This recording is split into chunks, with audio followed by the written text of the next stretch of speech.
be beneficial for people that don't know how to let go of guilt or forgiveness, and I can personally say that it is a journey that doesn't have a time limit. However, there are perspectives as to why you feel like you cannot let go of guilt or have issues with self-forgiveness, and honestly, it really just depends on the experiences that you've had, but all experiences are in a form out of your control.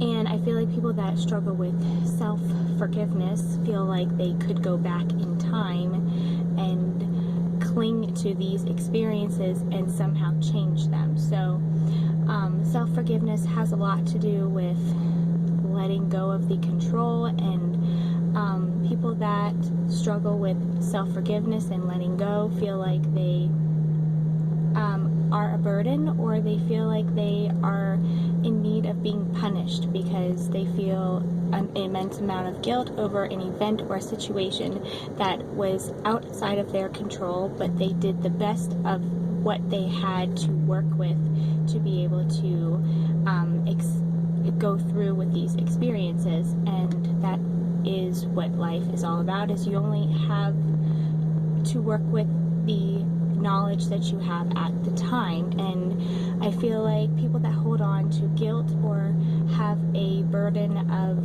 holding on to lack of self-forgiveness feel like it's kind of like a coping mechanism, whereas if you feel like you're already going to be punished, then you can't really be punished by anyone else. So it's kind of like if you let this burden go, then you're going to be kind of in an open field and feeling really vulnerable because you feel like you're always going to be punished. And it's kind of like going throughout your life and feeling like a constant burden and punished, feeling like you need to be punished, and so you kind of are always looking out for, okay, like kind of like catastrophe thinking. And I feel like sometimes maybe people think that it won't be worth it to work through guilt or having a forgiveness of yourself, because it's a lot of work and you feel like it's not going to be worth it. But it is, because it enables you to have a more healing experience with yourself and be more loving and gentle to yourself. So therefore you're going to be loving and gentle to other people. You're not going to project your insecurities and your pain onto other people. So therefore you're kind of going to stop the cycle. And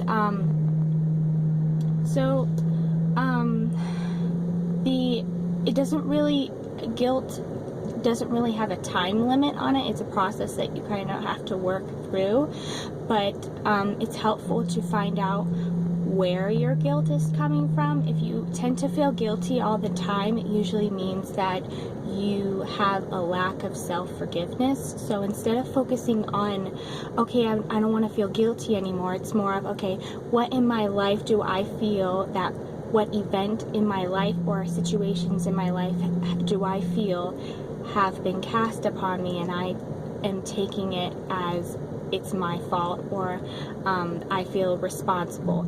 There lies more of the self-forgiveness rather than, okay, I have to work on not feeling guilty, because it's kind of, you can't just push a red button and be like, okay, I don't feel guilty anymore, because that's not how emotions work.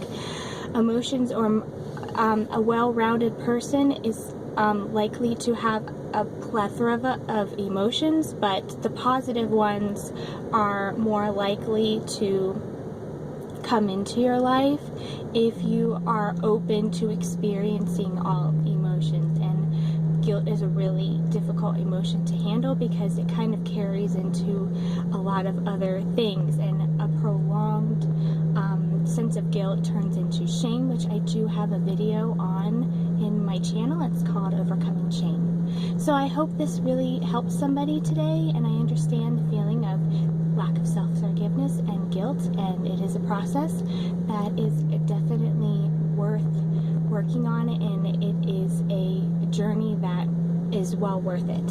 Thank you so much, and I hope you guys have a beautiful day. Bye.